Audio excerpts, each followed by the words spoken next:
రాష్ట్రాల్లో వర్షాధారంగా సాగు చేసే ప్రధాన వాణిజ్య పంటల్లో పత్తి మొదటి స్థానంలో ఉంది. ప్రస్తుతం విత్తిన పత్తి ఆయా ప్రాంతాల్లో 10 రోజుల నుంచి 20 రోజుల దశలో ఉంది. అయితే ఇటీవల కురిసిన వర్షాలకు పత్తిలో కలుపు విపరీతంగా పెరిగింది. దీంతో పంట ఎదుగుదలకు కలుపు అడ్డంకిగా మారింది. మొదటి దశలోనే కలుపు నివారిస్తే నాణ్యమైన అధిక దిగుబడులను పొందేందుకు ఆస్కారం ఉంటుందని తెలియజేస్తున్నారు మంచిర్యాల జిల్లా బెల్లంపల్లి కృషి విజ్ఞాన కేంద్రం శాస్త్రవేత్త తిరుపతి.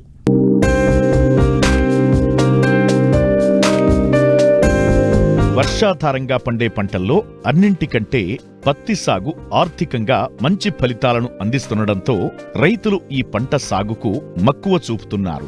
తెలంగాణలోని మొత్తం సాగు విస్తీర్ణంలో 40% విస్తీర్ణాన్ని పత్తి పంట ఆక్రమించింది. గత 3 సంవత్సరాలుగా ఈ పంట విస్తీర్ణం సాధారణ సాగు విస్తీర్ణాన్ని మించిపోతోంది. ప్రకృతి అనుకూలిస్తే రైతు ఎకరాకు 10 నుంచి 15 క్వింటాళ్ల దిగుబడిని నమోదు చేస్తుండటం, మద్దతు ధర ఆశాజనకంగా ఉండటం, రైతులకు అన్ని విధాలుగా పత్తి సాగు అనుకూలంగా ఉండటంతో ఈ ఏడాది అధికంగా పత్తి సాగవుతోంది. అయితే ప్రస్తుతం వివిధ ప్రాంతాల్లో 10 నుండి 30 రోజుల దశలో పత్తి పంట ఉంది. ఇటీవల కురిసిన వర్షాలకు కలుపు అధికంగా పెరిగి ప్రధాన పంట ఎదుగుదలకు అవరోధంగా మారుతోంది. అయితే మార్కెట్లో అనేక రకాల కలుపు మందులు లభిస్తున్నాయి.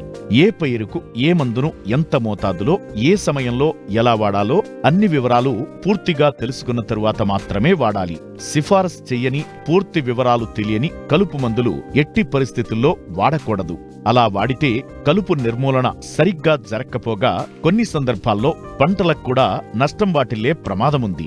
తొలి దశలో పత్తిలో ఆశించే కలుపు నివారణ చర్యల గురించి రైతులకు తెలియజేస్తున్నారు మంచిర్యాల జిల్లా బెల్లంపల్లి కృషి విజ్ఞాన కేంద్రం శాస్త్రవేత్త తిరుపతి. ముఖ్యంగా మనం ప్రస్తుతం చూసుకున్నట్లయితే మన తెలంగాణ రాష్ట్రంలో దాదాపు గత సంవత్సరంతో పోలిస్తే ఎక్కువగా విస్తీర్ణంలో మనకి పత్తి సాగు అనేది జరిగింది. ఈ పత్తి సాగు పద్ధతిలో ముఖ్యంగా మనం చూసుకున్నట్లయితే యాజమాన్య పద్ధతులను కనుక చూసుకున్నట్లయితే కలుపు యాజమాన్యం అనేది చాలా ప్రధానమైనది. పంట యొక్క పెరుగుదల మరి దిగుబడిపై చాలా ప్రభావం చూస్తుంది. ముఖ్యంగా పత్తిలో కనుక చూసినట్లయితే దాదాపు 30 నుంచి 50% యొక్క పత్తి దిగుబడిపై ప్రత్యక్షంగా ఈ కలుపు అనేది మనకు ప్రభావాన్ని చూపే అవకాశం ఉంది. కనుక రైతు సోదరులు ముందస్తు నుంచి కలుపు నివారణ జాగ్రత్తలు తీసుకున్నట్లయితే మనము మంచిగా పత్తి పంటను పండించుకొని మంచి దిగుబడులను సాధించుకోవచ్చును. ముఖ్యంగా మనము ఈ కలుపు గురించి చూసినట్లయితే మనకు పత్తి విత్తనాలు వేసిన వెంటనే అంటే 48 గంటల లోపు మనకు ముందస్తు పత్తి నివారణ అంటే ముందస్తు కలుపును నివారించుకోవడానికి మనము పెండిమిథాలిన్ 36% ఈసీ ద్రావణము మనకు 1.2 ml స్టాంప్ అనే పేరుతోటి మనకు మార్కెట్లో దొరుకుతుంది. దానిని 1.2 లీటర్ల నీటిని ఒక ఎకరానికి కనుక పిచికారీ చేసుకున్నట్లయితే మనకు ముందస్తుగా తొలి దశలో వచ్చే కలుపును మనము సమర్థవంతంగా నివారించుకోవచ్చు. లేదా అది కాకుండా మనకు పెండిమిథాలిన్ 38.7% ఈసీ అంటే మనకి ఏంటంటే ఈ స్టాంప్ ఎక్స్ట్రా అనే కలుపు మందు దొరుకుతుంది. దాన్నైనా మనము 700 ml ఒక ఎకరానికి కనుక పిచికారీ చేసినట్లయితే మనకు ఈ ముందస్తుగా వచ్చే తొలి దశలో వచ్చే ప్రీ ఎమర్జెన్సీ హెర్బిసైడ్స్ అంటాం వీటిని మనం, అంటే తొలి దశలో వచ్చే కలుపును అనేది సమర్థవంతంగా నివారిస్తుంది.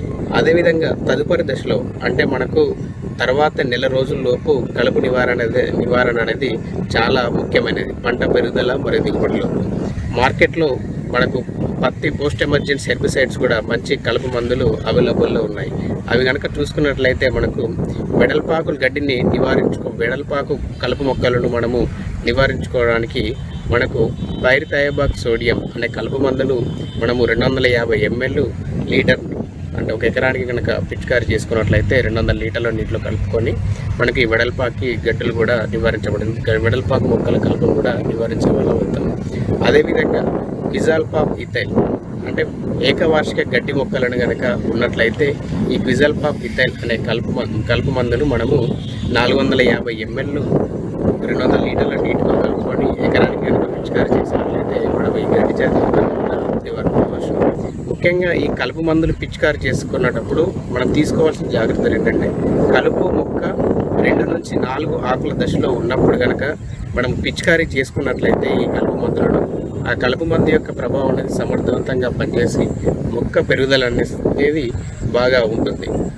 ఒకవేళ మనము ఈ కలుపు మొక్కలు బాగా పెరిగిన తర్వాత ఆకుల దశలు బాగా పెరిగిన తర్వాత కనుక మనం కలుపు మొదలు పిచికారీ చేసినట్లయితే ఈ మందుల యొక్క ప్రభావం అనేది సమర్థవంతంగా అనేది తగ్గిపోయి నివారణ అనేది కూడా పూర్తి స్థాయిలో ఉండకపోవచ్చు. ఒకవేళ రైతు సోదరులు తదుపరి దశలో వచ్చే కలుపును అనేది అంటే మామూలుగా అంతర కృషి గొర్రుతో కానీ గుంటకతో కానీ ప్రతి వారము లేదంటే 10 రోజులకు ఒకసారి మనము చేసుకొని అంటే దాదాపు పత్తి మొక్క శాఖీయ దశ నుంచి పూత దశ వచ్చే వరకు కూడా అంటే దాదాపు 45 నుంచి 50 రోజుల మధ్యలో సమయం వరకు కూడా మనము ఈ ప్రతి సమయం దొరికినప్పుడు వాతావరణాన్ని అనుసరించుకొని మనము 45 నుంచి 50 రోజుల వరకు కూడా మనము ఈ గొర్రెతో కానీ గుంటకతో కానీ అంతర కృషి చేసుకున్నట్లయితే మొక్కల పెరుగుదల బాగా ఉండి మనకు కలుపు అనేది కూడా సమర్థవంతంగా నివారించబడుతుంది. ఖరీఫ్ పత్తిలో కలుపు అధికంగా ఇబ్బంది పెడుతుంది. అయితే శాస్త్రవేత్తల సూచనల ప్రకారం సకాలంలో కలుపు యాజమాన్యం చేపడితే నాణ్యమైన అధిక దిగుబడిని సాధించేందుకు వీలుంటుంది.